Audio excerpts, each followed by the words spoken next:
Oke, selamat siang semuanya.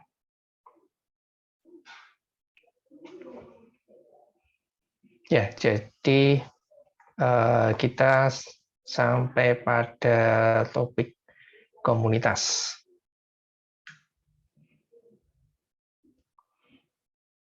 Ya,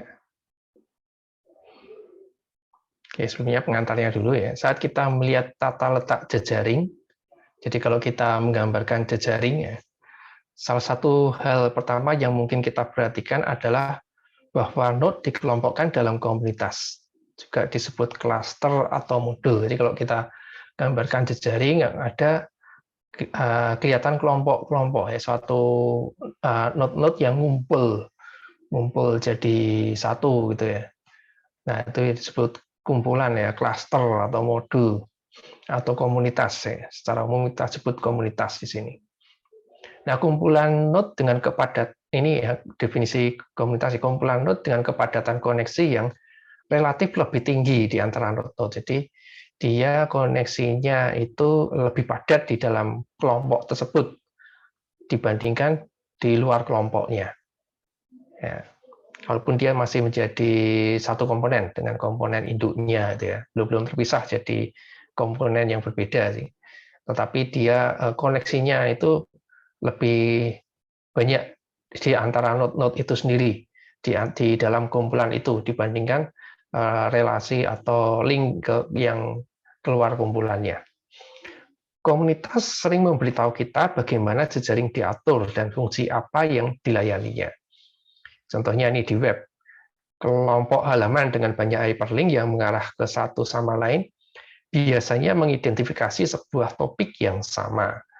Ya, laman-laman web itu akan saling melink ya, ke laman web lain yang topiknya sama. Nah, di jejaring sosial, komunitas pertemanan berbagi fitur penting seperti pandangan politik ya, ada juga mungkin hubungan kekeluargaan ya, atau hobi yang sama, atau mungkin sekolah di tempat yang sama, atau kerja di tempat yang sama ya, seperti itu. Mengetahui struktur komunitas dari suatu jejaring memungkinkan kita untuk mengklasifikasikan node berdasarkan posisi yang mereka miliki di klaster mereka sendiri. Jadi kalau di dalam sebuah klaster itu ya, node-nya itu ada dua jenis. Ya, kita bisa bagi node-nya itu dalam dua jenis. Yang pertama adalah node yang sepenuhnya tertanam dalam sebuah klaster, yaitu yang tetangganya termasuk dalam klaster yang sama. Nah, node ini mewakili inti grup karena mereka tidak bercampur dengan anggota grup lain. Jadi node yang sepenuhnya berada dalam klaster, tetangga-tetangganya juga berada di dalam klaster. Node tersebut tidak mempunyai tetangga di luar klaster. Jadi mereka hanya bertetangga dengan node yang berada di dalam klaster juga. Ini adalah node yang mewakili inti grup. Nah, jenis yang kedua adalah node yang berada di batas komunitas, memiliki tetangga baik di dalam maupun di luar grup, ya di luar klaster, baik di dalam maupun di luar klaster mereka, dan berfungsi sebagai penjaga gerbang di antara berbagai bagian jaringan. Ya, jadi ini klaster ini, node ini adalah jenis yang kedua yang mempunyai link baik ke dalam maupun keluar klaster. Tadi kalau jenis yang pertama, linknya hanya di dalam klaster saja, tidak ada link yang keluar klaster. Kalau node yang jenis kedua punya link baik di dalam klaster maupun di luar klaster. Nah, ini node yang kedua ini yang memainkan peran penting untuk proses difusi yang terjadi di jejaring. Jadi misalnya ada informasi itu ya, maka informasi akan masuk ke dalam klaster ya, atau masuk dalam komunitas akan melalui node yang jenis kedua ini. Jika kita menginginkan menghentikan penyebaran rumor atau berita palsu di jejaring sosial, menghentikan penyebaran epidemi di jejaring kontak, yang menghentikan pandemi ini ya, COVID-19 ini misalnya, atau memastikan informasi penting menjangkau semua komunitas, itulah node yang perlu kita kendalikan. Jadi node jenis kedua ini yang kita kendalikan, karena node jenis kedua ini yang melink ke luar komunitas. Mengingat pentingnya komunitas dalam memahami jejaring, fungsi jejaring dan node individu, sangat penting untuk dapat mendeteksi komunitas dalam jejaring. Jadi nanti kita akan pelajari bagaimana mengidentifikasikan komunitas. Terkadang komunitas terlihat sangat jelas, dan yang perlu kita lakukan untuk melihatnya adalah meletakkan node pada bidang sehingga node yang terhubung diposisikan berdekatan satu sama lain. Jadi jejaringnya kita gambarkan, kita visualisasikan. Nah, kita visualisasikan, terus node-node yang bertetangga kita dekatkan, sehingga nanti akan kelihatan komunitasnya ya atau klasternya.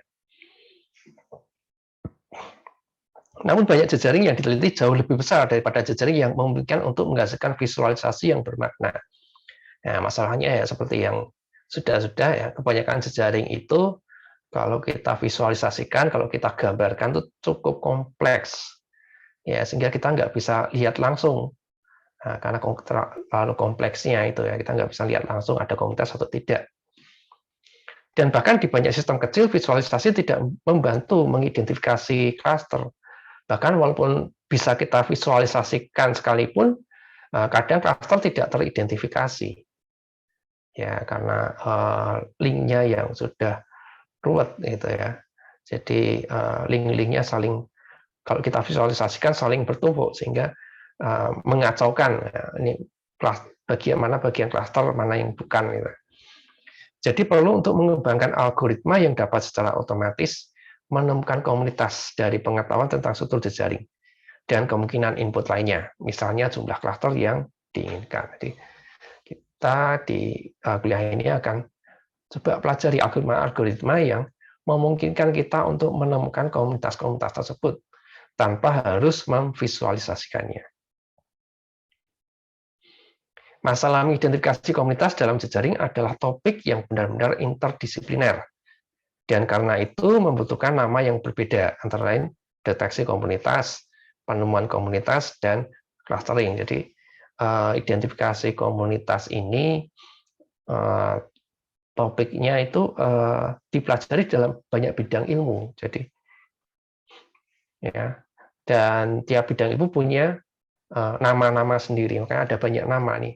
Ada deteksi komunitas, ada penemuan komunitas, dan ada clustering juga.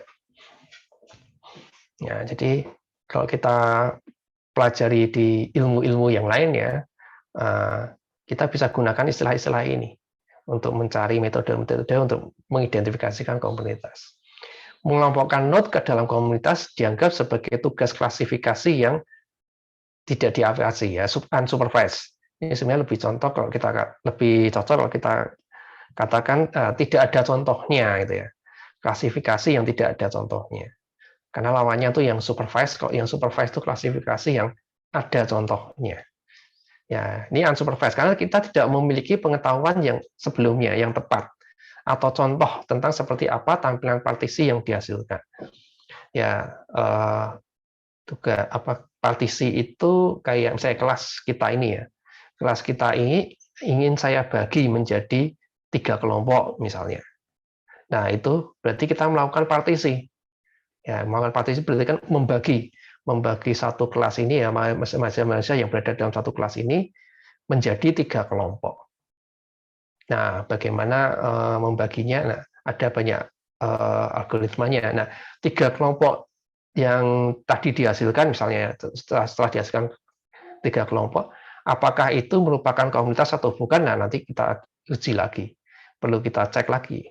Apakah kita hanya sekedar menghasilkan 3 kelompok atau benar-benar menghasilkan 3 komunitas. Memang tidak ada definisi yang unik tentang komunitas ini. Jadi ya komunitas ini definisinya luas sekali ya. Nah, jadi tidak unik. Intuisi alaminya adalah bahwa harus ada lebih banyak link di antara node-node dalam komunitas yang sama daripada di antara node-node di komunitas yang berbeda. Ya, kalau dalam jejaring ya tadi ya sesuai dengan definisi awal tadi ya, bahwa yang disebut komunitas itu adalah kalau node-node di dalam komunitas tersebut mempunyai lebih banyak link dibandingkan ke node yang di luar komunitas ya. Dengan kata lain ya, kepadatan link di dalam komunitas harus lebih tinggi daripada kepadatan jejaring secara keseluruhan. atau kalau di dalamnya kita ganti dengan lintas ya, atau antar komunitas. Kepadatan link lintas komunitas ya, atau antar komunitas harus lebih rendah daripada kepadatan jejaring secara keseluruhan. Jadi yang di dalam ya, link di dalam itu harus lebih banyak ya dibandingkan link yang keluar komunitas. Link di dalam komunitas harus lebih banyak dibandingkan link yang keluar komunitas. Ya, intuisinya seperti itu. Nah, kriteria ini dapat diformalkan secara matematis dalam berbagai cara. Tinggal kita hitung aja. Ya. Itulah sebabnya mengapa kita menemukan banyak teknik pengelompokan dalam literatur ilmiah. Jadi tekniknya banyak sekali dan ya masing-masing punya kelebihan dan kelemahan tentunya ya. Ya, kita masuk ke definisi dasar dulu ya. Ada beberapa istilah-istilah yang perlu kita pelajari terlebih dahulu. Komunitas biasanya adalah subjejaring yang terhubung. Ya, ini contohnya ini ya, gambarnya di sini ya. Ini yang di subjejaring yang di dalam oval ini adalah komunitas. Ya, ini ada subjejaring karena jejaringnya cukup besar ini ya, tidak diperlihatkan seluruh notnya. Nah, ada subjejaring yang di dalam oval ini adalah komunitas. Berarti kan komunitas yang diilustrasikan oleh not hijau pada gambar. Jadi not hijau ada yang hijau muda, ada yang hijau tua. Ya.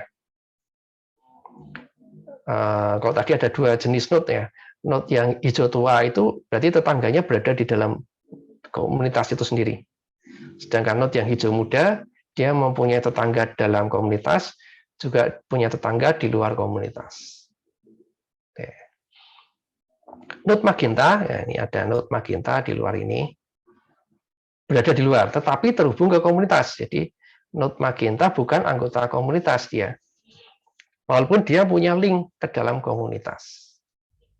Ya, mengapa ya? Kelihatan di sini karena not ini jumlah link yang ke dalam komunitasnya itu lebih sedikit dibandingkan link yang keluar komunitasnya. Maka dia berada di luar komunitas. Sementara beberapa not jejaring lain ditampilkan dalam warna hitam. Warna hitam ini ada yang warna. Kalau yang warna hitam tidak mempunyai link sama sekali ke komunitas. Ya, ada beberapa yang warnanya hitam. Ya, sebagai contoh aja. Dia tidak punya link ke dalam komunitas.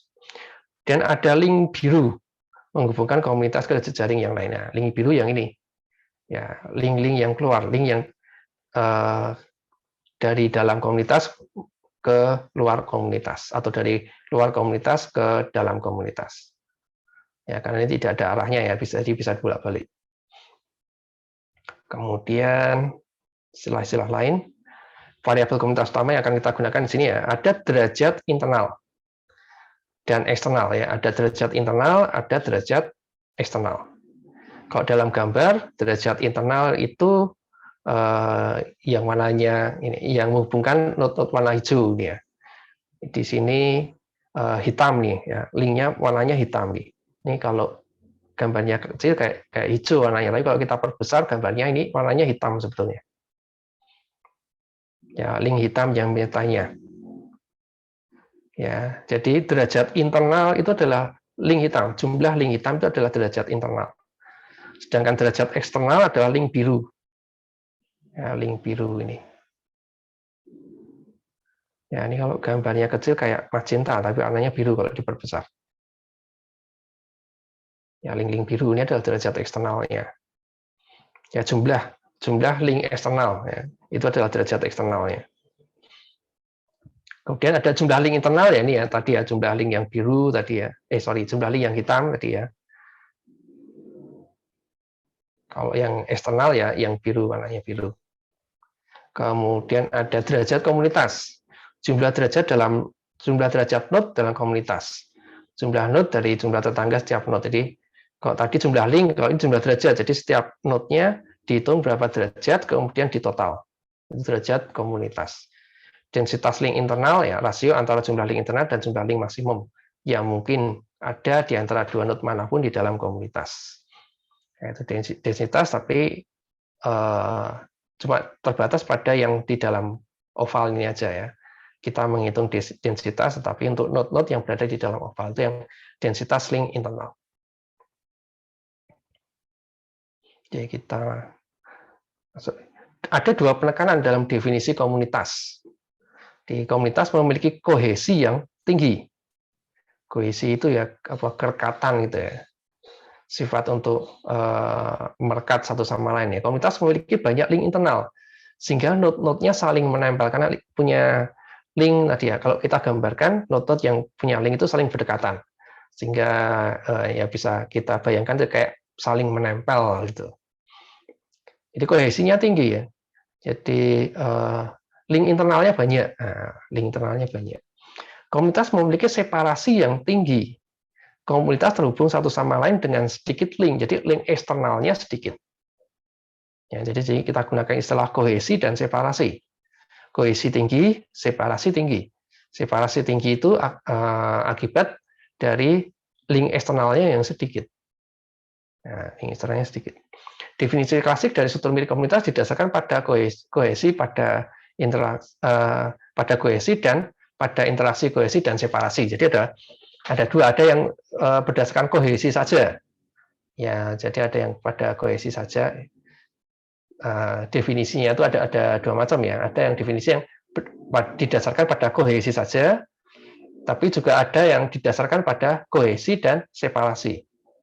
Ya, kohesi dan separasi. Jadi kita akan lihat satu persatu.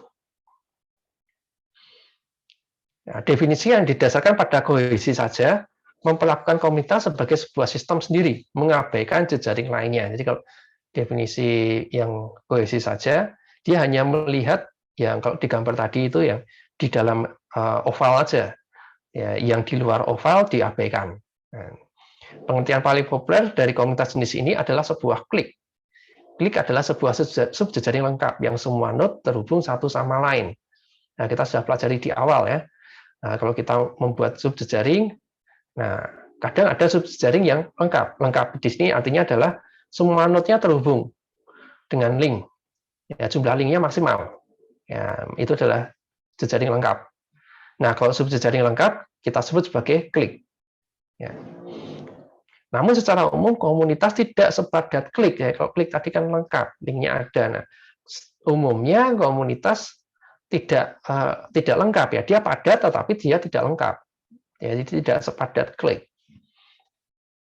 Selain itu, semua node memiliki derajat internal yang identik pada sebuah klik. Kalau klik, derajat internalnya sama semua. Nah, sedangkan dalam jejaring nyata, beberapa node lebih penting daripada yang lain. Seperti sistem pada pola link yang heterogen. Dalam jejaring nyata, di dalam komunitas pun derajatnya heterogen. Ada node yang populer, ada node yang kurang populer. Ya. Untuk definisi komunitas yang lebih berguna, kita harus mempertimbangkan baik kohesi internal dari subjaring kandidat maupun separasinya dari jejaring lain. Jadi, kalau ingin definisi yang lebih bagus, ya kita gunakan dua-duanya, baik kohesi maupun separasinya. Nah, gagasan yang populer adalah bahwa komunitas adalah subjejaring dengan jumlah link internal lebih besar daripada jumlah link eksternalnya. Ya, ini tinggal kita hitung ya. Jumlah link internal tadi kan sesuai definisi adalah jumlah link yang berada di dalam oval tadi ya, kalau di gambarnya tadi ya. Jumlah link yang berada di dalam oval. Kalau link eksternal itu yang link yang biru, link yang menghubungkan dari dalam komunitas ke luar komunitas. Itu yang biru. Jadi di sini ada definisi bahwa komunitas adalah subjejaring dengan jumlah link internal lebih besar daripada jumlah link eksternal. Nah, dari ide ini terus kemudian keluar dua definisi. Ada komunitas kuat dan ada komunitas lemah. Ya, kalau kemarin ada komponen kuat, komponen lemah ya. Tapi kalau komponen kuat, komponen lemah itu ada di dalam jejaring berarah. Ya, jejaring berarah. Kalau di sini yang kita bahas jejaringnya tidak berarah. Ya. Nah, komunitas kuat adalah subjejaring yang setiap node memiliki lebih banyak tetangga di dalam komunitas ya daripada di luar komunitas ya. Jadi komunitas kuat itu ya, setiap node-nya kalau kita cek satu-satu ya, maka link ke dalam komunitas lebih banyak dibandingkan link keluar komunitasnya itu di setiap node-nya. Dengan kata lain, derajat internal setiap node dalam komunitas kuat melebihi derajat eksternalnya. ya lebih besar dari derajat eksternalnya. Nah, kalau komunitas lemah itu subjejaring yang jumlah derajat internal semua node melebihi jumlah derajat eksternalnya. Jadi kalau komunitas lemah, kita jumlahkan derajat internalnya dari semua node, dan kita jumlahkan juga derajat eksternal dari semua node, terus kemudian kita bandingkan. Kalau jumlah totalnya lebih banyak derajat internal, berarti dia komunitas, walaupun komunitas lemah. Jadi kalau dalam komunitas lemah, kita jumlahkan ya, derajatnya kita jumlahkan. Kalau dalam komunitas kuat itu kan setiap node, ya setiap node. Kalau dalam komunitas yang lemah itu kita jumlahkan. Nah, artinya di sini komunitas kuat tentu juga sekaligus komunitas lemah ya. Jadi kalau setiap node-nya aja internalnya lebih banyak, ya kalau kita jumlahkan ya tentu internalnya juga jadi lebih banyak. Ya, jadi kalau dia kuat pasti dia juga lemah ya. Komunitas kuat tentu sekaligus komunitas lemah. Jika ketidaksetaraan antara derajat internal dan eksternal berlaku untuk setiap node, maka ketidaksetaraan itu juga berlaku untuk seluruh node, untuk kalau kita jumlahkan semua node. Nah, kebalikannya umumnya tidak benar. Jika ketidaksetaraan antara derajat internal dan eksternal berlaku untuk total, ketidaksetaraan itu mungkin tidak berlaku untuk satu atau lebih node, satu atau beberapa node ya. Jadi mungkin ada, kalau di komunitas yang lemah bisa jadi atau ada satu atau lebih node, 1-2 node nanti ya, yang link internalnya lebih kecil dibandingkan link eksternal. Ya. Tetapi kalau secara keseluruhan jumlahnya itu ya, link internal lebih banyak dibandingkan link eksternal. Seperti yang telah kita lihat, definisi tradisional komunitas bergantung pada penghitungan link ya. Tadi ada link internal, link eksternal dalam berbagai cara. Tetapi jumlah link biasanya meningkat seiring dengan ukuran komunitas. Jadi ketika kita mencari komunitas ya, semakin bertambah node-node yang kita amati, ya, jumlah linknya kan juga semakin banyak ya. Ukuran komunitas, ukuran jejaring itu kan jumlah node. Jumlah node-nya semakin banyak yang kita amati, jumlah linknya juga semakin banyak. Ya, artinya kita harus selalu hitung ulang ya. Ketika ada tambah node baru ya selalu kita hitung ulang terus. Oleh karena itu perbandingan antara derajat internal dan eksternal dari komunitas yang berbeda menjadi bias oleh ukurannya. Ya, nah di sini kalau ada komunitas yang ukurannya berbeda ya, ada komunitas besar, ada komunitas kecil gitu ya. Kalau dengan cara ini ya, komunitas yang kecil akan tidak kelihatan. Ya, karena dari sisi perhitungan link ya, dia akan rendah terus. Ya, hitung-hitungan linknya dia akan rendah terus, sehingga tidak terlihat. Gitu. Idealnya kita ingin membandingkan probabilitas. Jika node dalam subjejaring lebih mungkin untuk terhubung daripada node di subjejaring yang berbeda, kita akan menyebut subjejaring sebagai komunitas. Jadi akan lebih tepat kalau kita membandingkan dalam probabilitas. Probabilitas untuk terhubung ke dalam satu komunitas yang sama dengan probabilitas untuk terhubung di komunitas yang berbeda. Nah, probabilitas menghilangkan ketergantungan yang merepotkan pada ukuran komunitasnya. Kalau pakai probabilitas, ukurannya bisa bebas ya, bisa komunitas kecil, bisa komunitas besar, probabilitasnya ya tetap sama. Tetapi bagaimana cara menentukan probabilitas link? Untuk itu diperlukan suatu model yang menyatakan bagaimana link terbentuk dalam jejaring dengan struktur komunitas. Ya, kemarin kita sudah mempelajari bagaimana membuat model ya. Ada model acak ya dengan pembentukan link berdasarkan probabilitas link. Nah, ini mirip-mirip seperti itu. Ya, mirip-mirip seperti itu. Cuma di sini kita gunakan tidak hanya satu probabilitas ya, tapi beberapa probabilitas. Karena ada perbedaan probabilitas ya antara link di antar komunitas dan di dalam link di dalam komunitas dengan link di luar komunitas itu probabilitasnya berbeda.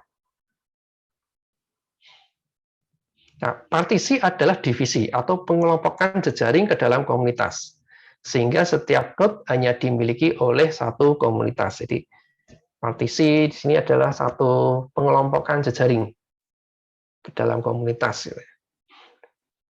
Jadi membagi jejaring dalam komunitas. Kalau tadi saya minta kelas ini dibagi menjadi 3 kelompok, nah itu adalah partisi. Ya, saya mempartisi kelas ini menjadi 3 kelompok. Nah,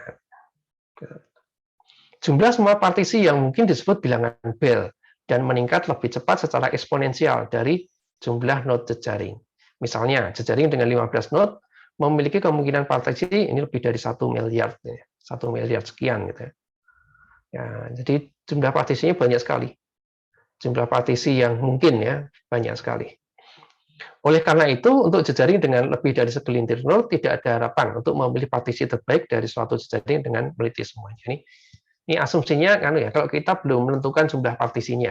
Kalau tadi saya kasih contoh kan kelas ini dibagi menjadi 3 kelompok. Nah, berarti kan jumlah partisinya sudah jelas, ada 3 partisi. Kalau kita belum jelas ya, jumlah partisinya ya, maka kan ada banyak sekali kemungkinan partisi. Nah, contohnya ini kalau 15 node ya kemungkinan partisinya 1 miliar lebih.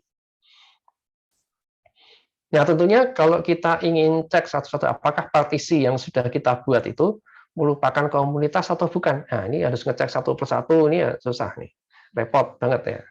Lama dapatnya gitu. Ya, oleh karena itu untuk jejaring yang dengan lebih dari segelintir node tidak ada harapan untuk memilih partisi terbaik dengan meneliti semuanya gitu ya.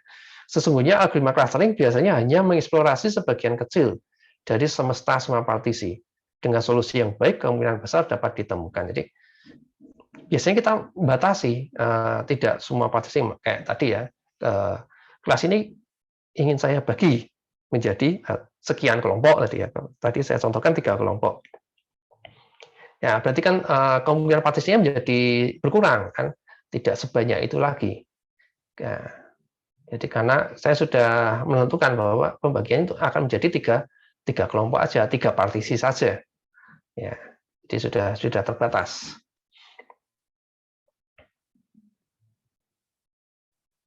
Ya, komunitas di banyak jejaring nyata saling tumpang tindih. Nah, ini masalah lagi ini. Ternyata komunitas itu umumnya tumpang tindih. Komunitas berbagi node bersama. Ya, jadi kalau kelas ini ingin saya bagi menjadi beberapa kelompok gitu ya. Nah, ternyata kelompok-kelompoknya itu bisa jadi saling tumpang tindih. Nah, kalau misalnya saya tidak memberikan kriteria atau pembagiannya, ya bisa jadi kelompoknya tumpang tindih. Ya, dalam arti satu node bisa menjadi anggota dari beberapa komunitas. Ya, kalau umumnya kan satu node satu komunitas. Ya, asumsinya kan seperti itu. Tapi kalau dalam jejaring nyata, ternyata satu node menjadi anggota dalam banyak komunitas. Ini contohnya dalam jejaring sosial, ini yang gampang. Individu dapat menjadi bagian dari lingkaran yang berbeda pada saat yang sama, seperti keluarga, teman, rekan kerja. Ya, sama kayak Anda di sini ya, Anda di sini sebagai mahasiswa Unisbank ya, saya seperti itu. Nah, mungkin Anda di rumah ya, Anda adalah anggota dari keluarga Anda. Nah, mungkin Anda punya teman-teman lain, teman SMA mungkin, jadi alumni SMA, alumni SMP, dan seterusnya. Jadi Anda merupakan anggota dari banyak komunitas, ya, tidak hanya satu komunitas saja. Pembagian jejaring menjadi komunitas yang tumpang tindih disebut cover. Ya, jadi cover itu adalah pembagian jejaring menjadi komunitas yang tumpang tindih, dan ini tentunya problem yang lebih kompleks ya dibandingkan kalau komunitasnya tidak tumpang tindih. Karena jumlah komponen cover jejaring jauh lebih tinggi daripada jumlah partisi yang sudah besar tadi ya. Kalau tadi jumlah partisinya aja banyak, sudah besar sekali, apalagi cover, karena cover bisa tumpang tindih.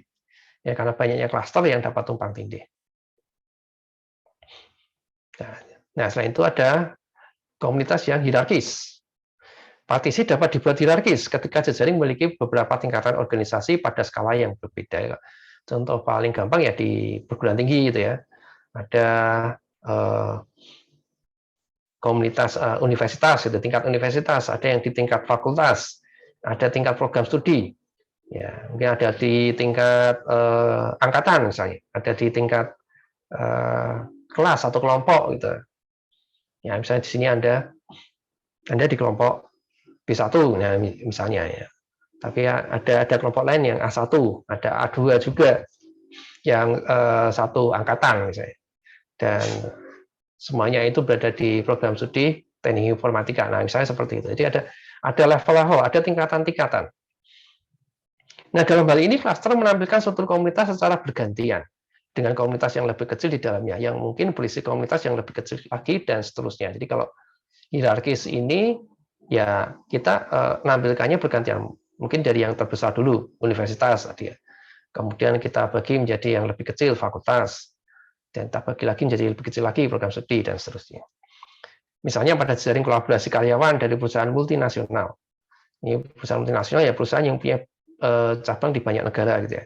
Kita berharap dapat membedakan kelompok karyawan yang bekerja di cabang yang sama. Misalnya cabang Indonesia gitu ya. Tetapi dalam setiap cabang kita mungkin melihat pembagian lebih lanjut menjadi departemen. Jadi di cabang Indonesia pun di dalamnya ada banyak departemen. Dalam situasi seperti itu, setiap tingkat hierarki memiliki arti dan metode clustering yang baik harus dapat mengungkap semuanya. Ya, jadi metode clustering yang baik ya bisa menemukan hierarkis ini. Ya, berarti kan hierarkis itu kan komunitas yang berada di dalam komunitas. Ya. Nah, ada partisi yang heterogen. Partisi jejaring nyata seringkali heterogen, di mana beberapa properti komunitas dapat sangat bervariasi dari satu ke klaster yang lainnya. Ya, jadi kalau partisi yang heterogen ini ya, properti komunitasnya berbeda. Mungkin ada komunitas tadi perguruan tinggi ya, ada komunitas dunia kerja ya, rekan kerja misalnya seperti itu. Nah, itu kan propertinya berbeda.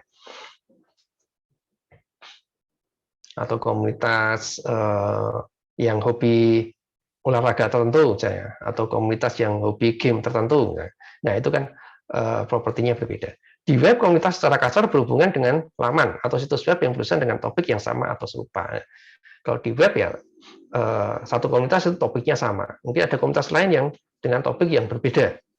Ya, berarti kalau ada komunitas lain berarti itu propertinya berbeda juga. Karena beberapa topik lebih umum atau populer daripada yang lain. Ada klaster dengan jutaan laman web, ada juga klaster dengan hanya beberapa ribu laman web. Sifat heterogen ini tercermin dengan ukuran klaster yang berbeda-beda. Ada yang besar sekali, ada yang kecil. Nah, sama kayak derajat ya, di derajat yang heterogen ya, ada yang derajatnya besar, ada yang derajatnya kecil. Di derajatnya tidak mungkin. Di sini juga ukuran partisinya tidak mungkin, tidak sama gitu ya. Ya, kalau tadi saya kasih contoh ya, kelas ini dibagi menjadi 3 kelompok ya. Nah, harapannya tentunya ukuran partisinya sama ya. Jumlah anggota dalam setiap kelompok ya sama ya. Kalau beda ya selisih 1 mungkin gitu ya.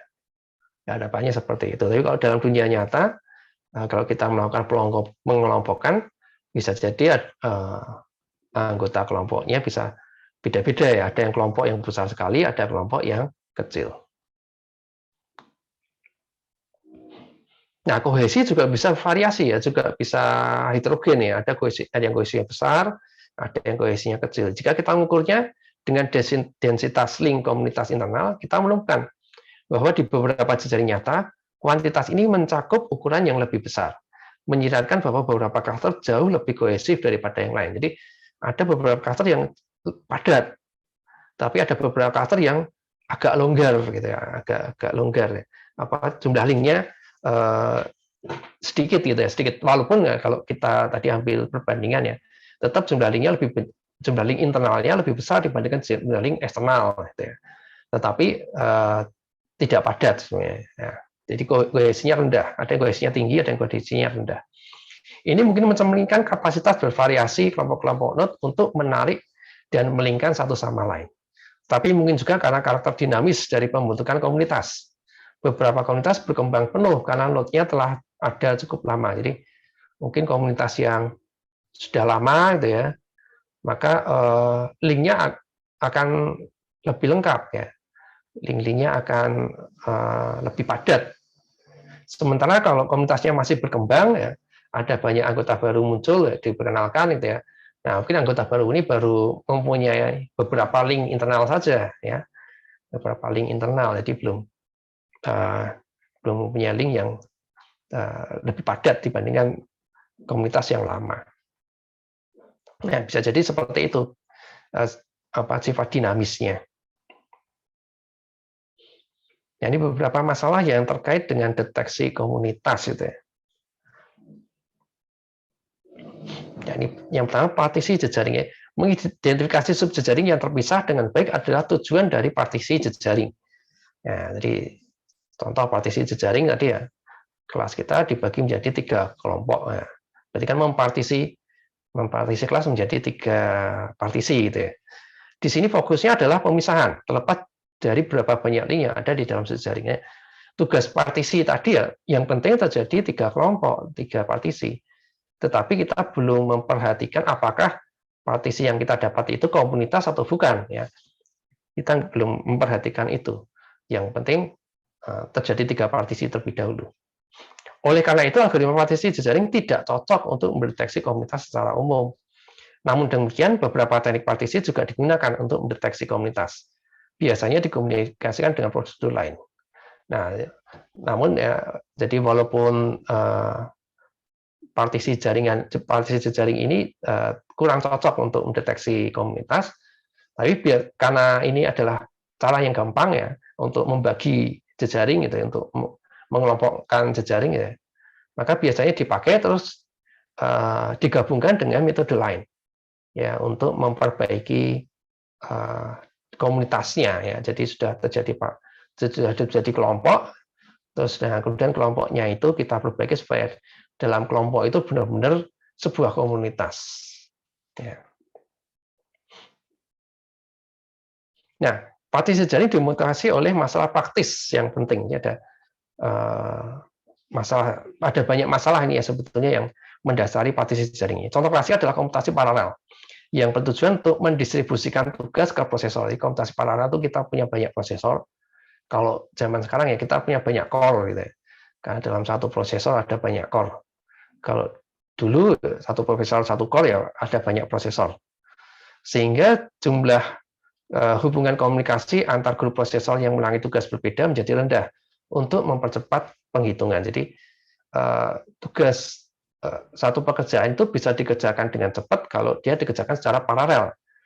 Cuma masalahnya di sini ya, kita baru bisa mengerjakan tugas itu secara paralel kalau tugas-tugas itu tidak saling berhubungan ya. Contoh misalnya saya membagi kelas ini menjadi kelompok-kelompok ya, satu kelompok 3 orang misalnya. Kemudian saya kasih tugas, ada 3 tugas misalnya. Nah, kalau 3 tugas ini tidak saling berhubungan, maka Anda tinggal 3 bagi ya, ketika tugasnya ke 3 orang. Satu orang mengerjakan satu tugas, dikerjakan secara paralel, selesainya cepat. Nah, kalau 3 tugas tadi tidak saling berhubungan. Tetapi kalau saling berhubungan ya, misalnya tugas yang kedua itu baru bisa dikerjakan setelah tugas satu selesai, karena tugas kedua membutuhkan hasil dari tugas pertama, misalnya seperti itu. Maka ya, walaupun pembagiannya tetap ya, masing-masing orang mengerjakan tugas yang berbeda, tetapi kan yang mendapatkan tugas kedua baru bisa bekerja setelah orang yang mengerjakan tugas pertama selesai mengerjakan tugas pertama tadi. Artinya tidak bisa dikerjakan secara paralel kan. Kerjanya jadi serial, bukan paralel lagi. Nah, kita harus bisa mendeteksi ini. Kalau kita misalnya ada satu pekerjaan besar, itu satu proyek besar itu, kita harus bisa mendeteksi pekerjaan-pekerjaan mana yang bisa dikerjakan secara paralel. Nah, kalau di sini didefinisikan itu ya pekerjaan-pekerjaan yang komunikasi antar antar kelompoknya itu berbeda, antar orang-orang yang mengerjakan antar prosesornya itu berbeda, rendah ya, komunikasinya rendah. Jadi hubungan antar tugasnya itu rendah. Kalau hubungan antar tugasnya rendah ya kemungkinan besar sudah bisa dikerjakan secara paralel. Ya, gitu. Jadi kita harus bisa mengidentifikasikan yang tugas-tugas yang tidak yang keterkaitannya seminimal mungkin, supaya bisa dikerjakan secara paralel. Nah, partisi jejaring telah diterapkan pada masalah dalam berbagai macam domain. Jadi nggak cuma komputasi paralel ya. Ada solusi persamaan diferensial parsial, ya, dan sistem persamaan linear spas. Ada pemrosesan citra, dinamika fluida, jejaring jalan, jejaring komunikasi bergerak, kendali lalu lintas udara, dan banyak lagi. Jadi ada masalah-masalah yang cukup besar gitu ya. Kalau kita kerjakan itu cukup lama ya, tapi kalau kita bagi-bagi pekerjaan itu dalam pekerjaan yang kecil-kecil, terus kemudian kita bisa identifikasikan pekerjaan-pekerjaan yang tidak saling terkait satu sama lain, jadi bisa dikerjakan secara paralel, maka pekerjaan itu akan selesai dengan cepat. Ya, ada mata kuliah kalau di ini ya, di bidang ekonomi itu ada mata kuliah namanya manajemen proyek.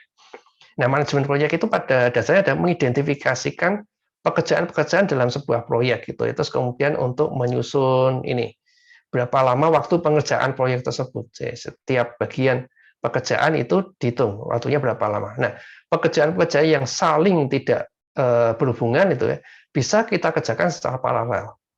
Nah, dari situ akan identifikasikan, oh pekerjaan satu dengan pekerjaan dua itu ada hubungan atau tidak. Misalnya tadi pekerjaan kedua harus diselesaikan setelah pekerjaan satu, karena dia membutuhkan hasil dari pekerjaan satu ya. Berarti itu ya kerjakannya secara serial.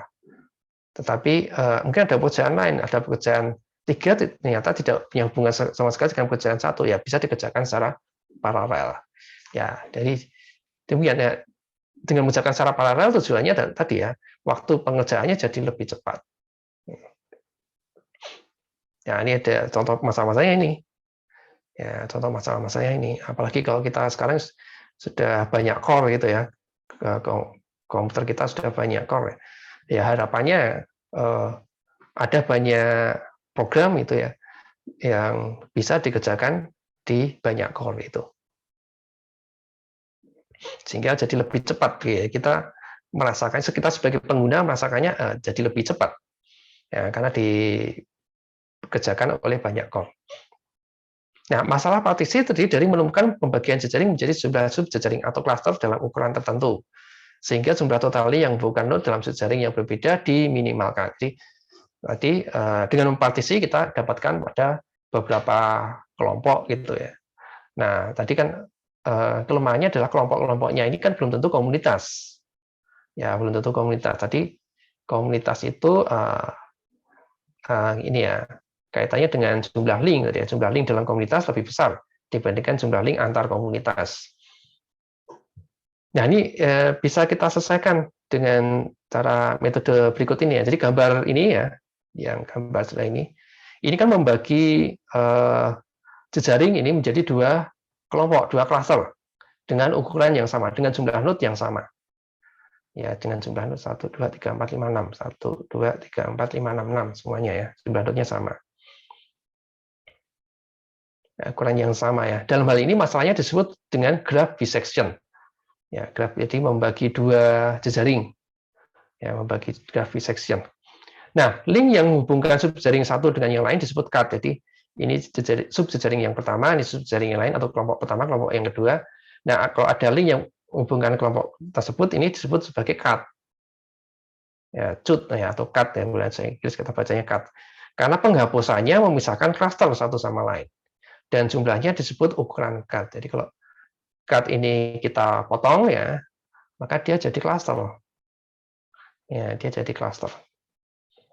Itulah sebabnya mengapa tugas ini di dalam literatur disebut sebagai minimum cut problem. Jadi dalam graph bisection ini kita inginkan jumlah cut-nya itu minimal. Karena jumlah cut ini kalau dalam komunitas itu kan jumlah cut itu kan link keluar sebetulnya ya. Link keluar atau derajat keluar. Ya. Nah, kita ingin derajat keluarnya minimal. Nah, caranya bagaimana supaya derajat keluarnya ini minimal atau jumlah cut-nya itu minimal? Nah, salah satunya pakai algoritma Kernighan-Lin. Salah satu metode pertama dan paling populer untuk menyelesaikan masalah graph bisection adalah algoritma Kernighan-Lin. Algoritma ini didasarkan pada ide yang sangat sederhana, diberikan sebuah bisection awal jejaring. Jadi, kalau menggunakan algoritma Kernighan-Lin ini, berarti kita sudah mempartisi terlebih dahulu. Ya, kita sudah mengelompokkan terlebih dahulu ya dengan algoritma partisi gitu ya. Sehingga kita dapatkan kelompok-kelompok. Nah, dan kita dapatkan cut-cut-nya tadi ya. Nah, kita menukar pasangan node di antara klaster untuk mendapatkan penurunan terbesar dari ukuran cut ya, sedangkan ukuran klaster tidak berubah. Jadi kita perhatikan dua klaster gitu ya. Nah, node-node-nya kita tukar. Nah, kalau node-nya kita tukar berpengaruh pada jumlah cut atau tidak. Nah, kita cari yang jumlah cut-nya minimal, yang kalau kita tukar jumlah cut-nya lebih rendah. Nah, berarti itu lebih baik ya untuk komunitas ya. Jadi untuk komunitas yang lebih baik. Dan seterusnya sehingga kita dapatkan jumlah cut yang seminimal mungkin. Algoritma mechanical ini diterapkan secara luas sebagai teknik post processing untuk memperbaiki partisi yang dibuat dengan metode lain. Jadi kita partisi dulu dengan metode yang lain, terus setelah itu kita perbaiki dengan menggunakan algoritma mechanical ini. Partisi yang dibuat dengan metode lain dapat digunakan sebagai titik awal untuk algoritma yang mungkin menghasilkan solusi dengan ukuran cut yang lebih rendah. Jadi komunitas adalah versi khusus dari masalah clustering data yang jauh lebih umum. Jadi di ilmu bidang lain ada clustering data. Mungkin Anda sering baca ya, kalau kita salah satu masalah dalam machine learning itu ya adalah clustering data. Kita membagi mengelompokkan data gitu ya. Tetapi masalahnya belum ada contohnya kalau clustering gitu ya. Belum ada contoh yang bisa kita gunakan, apakah ini clustering yang benar atau tidak, itu belum ada. Ya, contoh, jadi misalnya tadi ya, saya membagi kelas ini menjadi 3 kelompok. Nah, baginya berdasarkan apa ya?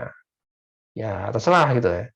Terserah. Pokoknya bagi jadi 3 kelompok. Maka ya Anda masing-masing akan ya cari-cari sendiri gitu ya.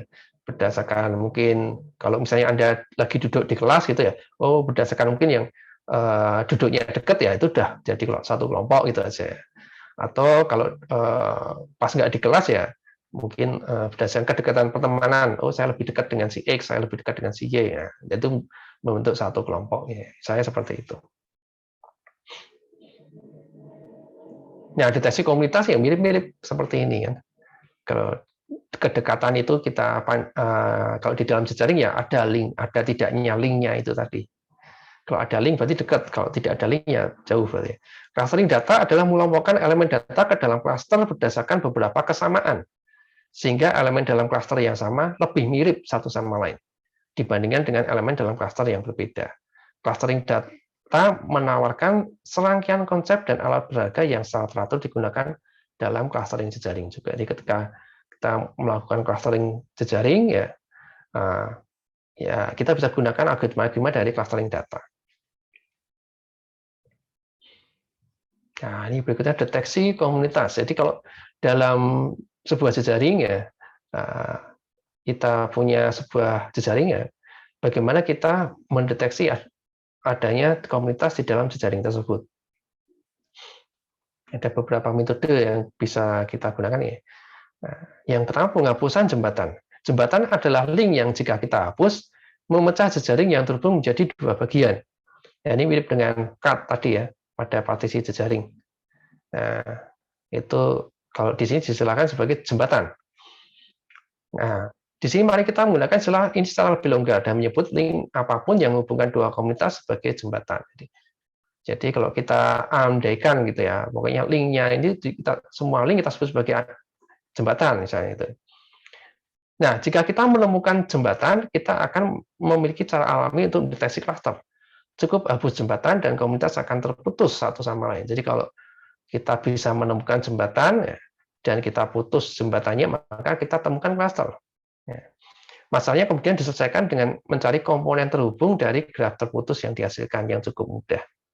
Kalau mencari komponen cukup mudah ya, sudah ada ini caranya itu ya, ada perintahnya kalau kita pakai Python Network X gitu ya, langsung ketemu jumlah komponennya sekian, komponennya ini ya, langsung ketemu ya. Kalau mencari komunitas ya, ada banyak algoritma yang masing-masing punya kelebihan kelemahan sendiri-sendiri. Nah, elemen kunci dari algoritma apapun yang didasarkan pada penghilangan jembatan adalah sebuah ukuran yang memungkinkan kita mengidentifikasi jembatan. Untuk algoritma Girvan-Newman, ukuran ini adalah link betweenness.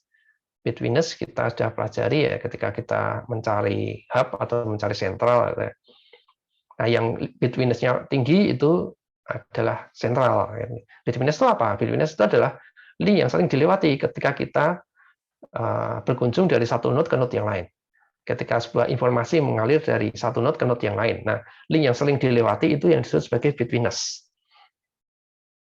Nah, di sini betweenness dianggap sebagai bridge ya. Betweenness yang tinggi itu adalah bridge. Ingat bahwa link betweenness pada dasarnya memberitahu kita berapa banyak jalur terpendek antara pasangan node yang melalui sebuah link. Kita berharap link betweenness yang lebih tinggi untuk jembatan daripada link di dalam cluster.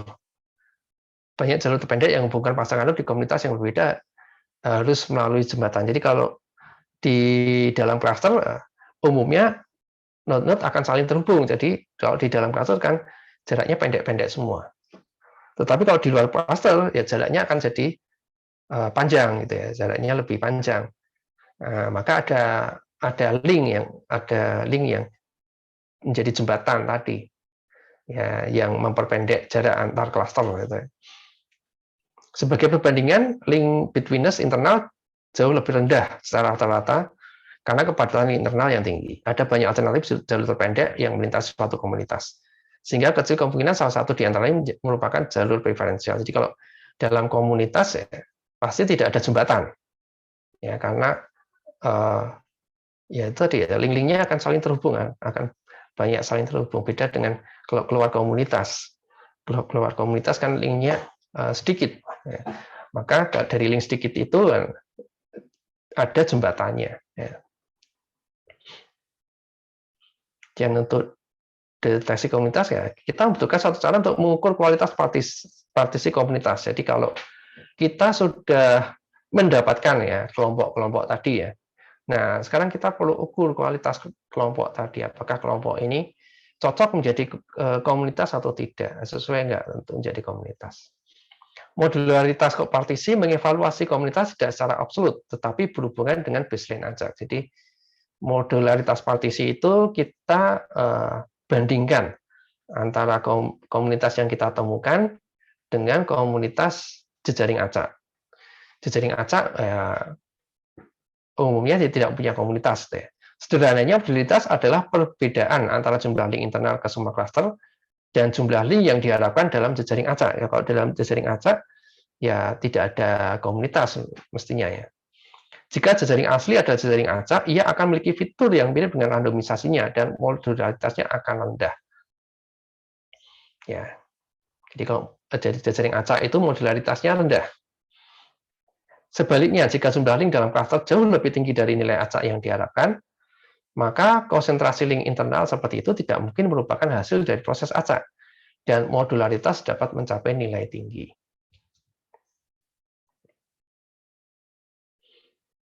Ya, dan algoritma label propagation adalah metode deteksi komunitas yang sederhana dan cepat berdasarkan gagasan bahwa tetangga biasanya tergabung dalam komunitas yang sama.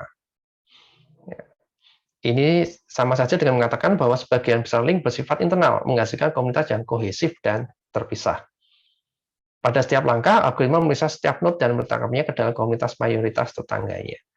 Prosedur ini akhirnya menyatu ke partisi yang stabil, di mana setiap node memiliki anggota komunitas yang sama dengan mayoritas tetangganya. Ini algoritma yang simpel ya, sederhana. Ya, kita deteksi tetangganya, apakah dia masuk dalam komunitas yang sama atau tidak. Ya. Komunitas yang sama berarti punya tetangga yang sama. Gitu. Nah, jika kita tertarik mengungkap suatu komunitas jejaring, kita dapat memikirkan model yang menghasilkan jejaring dengan komunitas. Nah, ini mengenai model ya. Jadi, bagaimana kita membuat jejaring yang menghasilkan komunitas. Dengan cara ini, setelah model yang paling sesuai ditemukan, komunitas yang ditanam dalam model adalah perkiraan terbaik dari klaster yang ingin kita deteksi. Model jejaring dan komunitas yang paling banyak diadopsi adalah stochastic block model. Ini adalah sebuah model SPM ini ya, yang akan menghasilkan komunitas di dalam jejaringnya. Ide dasarnya adalah bahwa node dibagi menjadi beberapa grup, dan probabilitas dua node terhubung ditentukan oleh grup tempat mereka berbeda. Ya, jadi ini kayak ini ya, membuat kayak model Gilbert gitu ya. Cuma kan kalau model Gilbert, linknya terbentuk dengan probabilitas yang sama. Probabilitas P ya, probabilitasnya sama. Nah, kalau di SPM ini, linknya terbentuk dengan probabilitas yang berbeda-beda tiap grupnya. Ya, jadi ada beberapa grup ya, probabilitas linknya itu tergantung dari grup mana mereka berada. Jika probabilitas menghubungkan node dalam grup yang sama lebih tinggi daripada probabilitas yang menghubungkan antar node dalam grup yang berbeda, maka model menghasilkan jejaring dengan komunitas yang kohesif dan terpisah. Tapi model tersebut juga dapat menghasilkan berbagai jenis struktur grup lainnya. Ini ya, satu model yang bisa menghasilkan komunitas dalam jejaringnya. Nanti kita akan lihat juga model-model yang lain. Jadi kita masuk ke evaluasi metode. Jadi tadi kita sudah diperkenalkan beberapa metode. Sekarang kita evaluasi mana yang bagus, metode mana yang bagus. Bagaimana kita mengetahui bahwa sebuah metode deteksi komunitas itu bagus? Bagaimana kita bisa tahu dari dua metode yang lebih baik dari yang lainnya, yang mana? Cara umum untuk mengevaluasi suatu algoritma adalah dengan memeriksa apakah algoritma dapat menemukan komunitas dalam jejaring benchmark. Benchmark itu tolak ukur ya, yaitu jejaring yang diketahui memiliki struktur komunitas alami. Jadi kita sudah punya jejaring yang kita tahu di dalam jejaring itu ada komunitas. Terus kita uji dengan menggunakan metode yang kita miliki. Apakah metode tersebut bisa menemukan komunitas? Kalau bisa, berarti metode yang kita gunakan baik. Kalau tidak bisa menemukan komunitas, ya berarti metode yang kita gunakan yang kurang baik. Nah, ada dua jenis benchmark ya, ada dua kelas benchmark. Ada yang jejaring buatan, dihasilkan oleh beberapa model, ya contohnya yang pakai model SBM tadi ya. Ada jejaring nyata, di mana komunitas disarankan oleh sejarah sistem atau oleh atribut node. Ya, jadi jejaring nyata itu jejaring yang dari data nyata, yang di situ kita tahu bahwa ada komunitas di dalamnya. Tahunya dari mana ya? Berdasarkan sejarah sistem, berdasarkan deskripsi sistemnya ya. Nah, berdasarkan deskripsi sistemnya atau ada properti di dalam node-nya. Ya, propertinya menyebutkan bahwa node tersebut merupakan anggota dari kelompok ini ya. Berarti ada komunitas di situ. Kita bahas satu-satu mulai dari ini ya, benchmark buatan, jadi yang jejaring buatan itu. Stochastic block model atau SBM sering digunakan untuk menghasilkan jejaring benchmark buatan. Versi khusus SBM adalah planted partition model.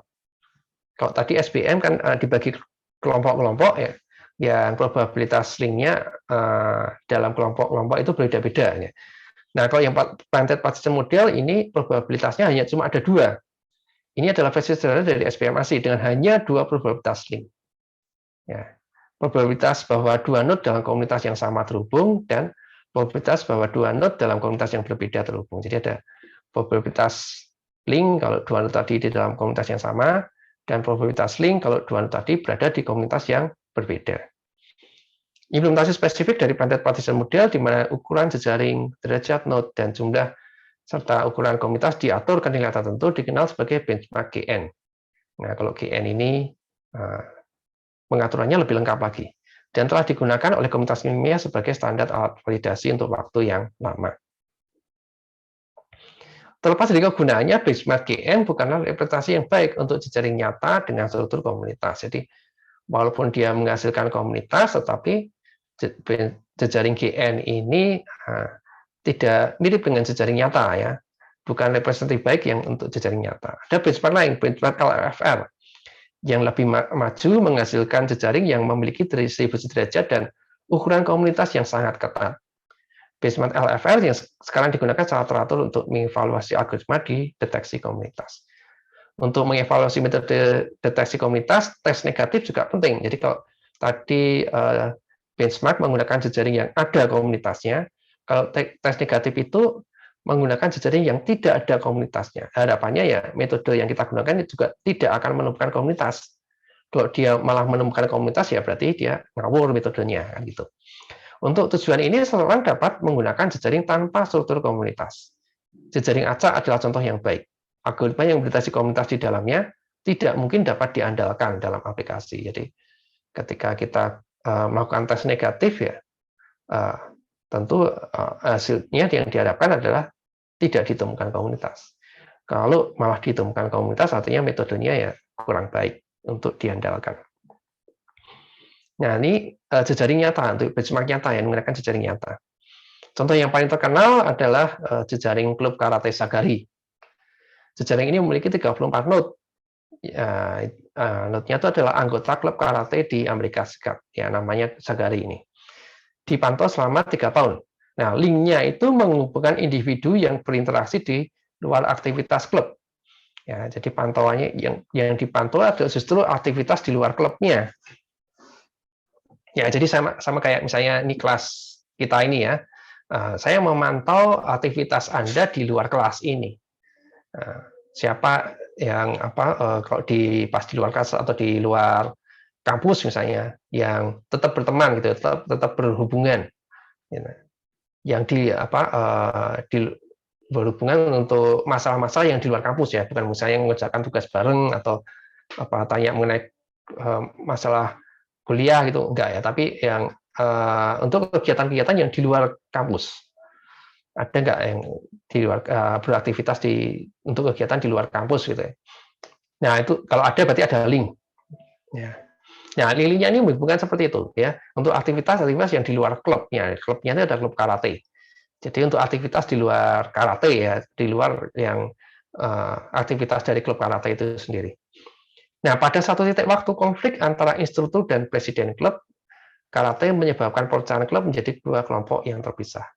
Kelompok pertama anggotanya mendukung instruktur, kelompok yang kedua anggotanya mendukung presiden. Jadi ada yang mendukung instruktur, ada yang mendukung presiden. Nah, ternyata ini tercermin dari aktivitas di luar klubnya. Ya, anggota yang mendukung misalnya instruktur ya, mereka akan cenderung untuk beraktivitas dengan ini ya, anggota yang juga mendukung instruktur. Demikian juga dengan anggota yang mendukung presiden ya, akan cenderung beraktivitas dengan anggota yang mendukung presiden.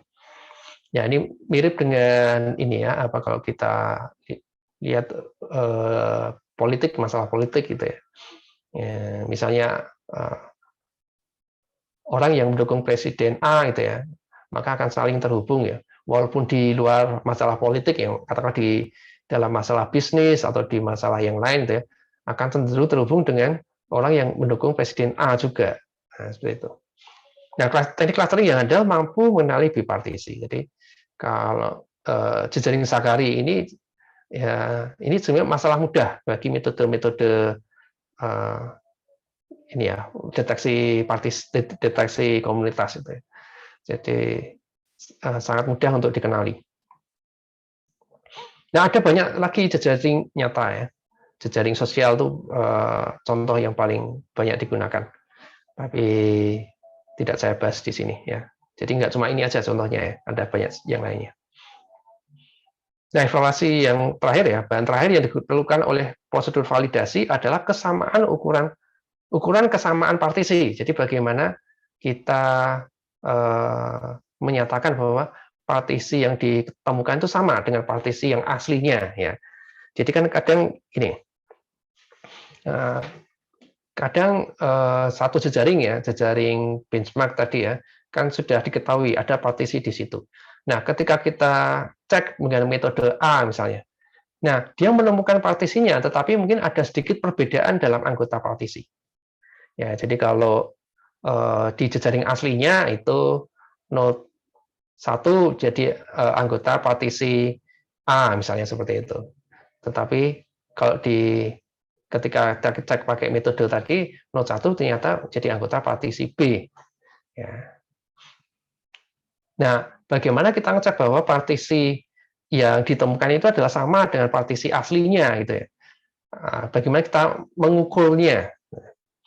Ukuran yang populer adalah fraksi dari node yang terdeteksi dengan benar. Jadi dalam sebuah partisi tersebut ada berapa banyak node yang terdeteksi benar, ada berapa banyak node yang terdeteksi salah. Nah, kita bandingkan antara benar dan yang seharusnya berapa. Oh, misalnya dalam beberapa partisi ketemu 7 node di situ ya. Nah, yang 5 benar tapi yang 2 salah. Misalnya seperti itu. Nah, ternyata seharusnya dalam partisi itu ada 6 node. Nah, misalnya. Berarti 5/6 ini tingkat kebenarannya itu ya. Masalah dari ukuran ini adalah bahwa resep untuk memberi label node diklasifikasikan sebagai benar atau salah tidak selalu sama. Jadi ternyata tidak sesimpel itu karena kita mencari mana yang benar, mana yang salahnya itu caranya beda-beda. Ya, tidak selalu sama semuanya. Pendekatan yang lebih baik adalah memperkirakan antara dua partisi dengan menghitung. Diberikan satu dari keduanya, nah, kita hitung jumlah tambahan informasi yang dibutuhkan untuk menyimpulkan yang lain.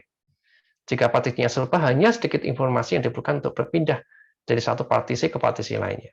Normalized mutual information adalah ukuran kesamaan berbasis informasi. Jadi tadi ya sama kayak tadi, misalnya ditemukan partisi X itu ya. Nah, partisi X itu kalau menuju ke partisi aslinya butuh tambahan informasi apa saja.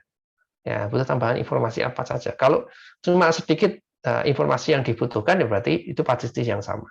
Tapi kalau banyak sekali informasi yang dibutuhkan, ya berarti itu partisi yang berbeda. Ya, itu untuk menguji kesamaan partisi. Ya, dengan demikian itulah materi kita hari ini ya, mengenai komunitas. Jadi komunitas itu penting karena komunitas itu bisa menyatakan topik yang sama, itu ya, pemikiran yang sama, hobi yang sama, itu. Terus kita kadang perlu deteksi komunitas di dalam sebuah jejaring. Ya. Ada banyak metode, ya, ada juga yang menggabungkan beberapa metode. Nah, terus kemudian kita juga perlu uji apakah metode tersebut sudah tepat atau belum ya, apakah metode satu lebih baik dibandingkan metode yang lain atau tidak. Nah, perlu kita uji juga. Ya, demikian materi hari ini. Apakah ada pertanyaan?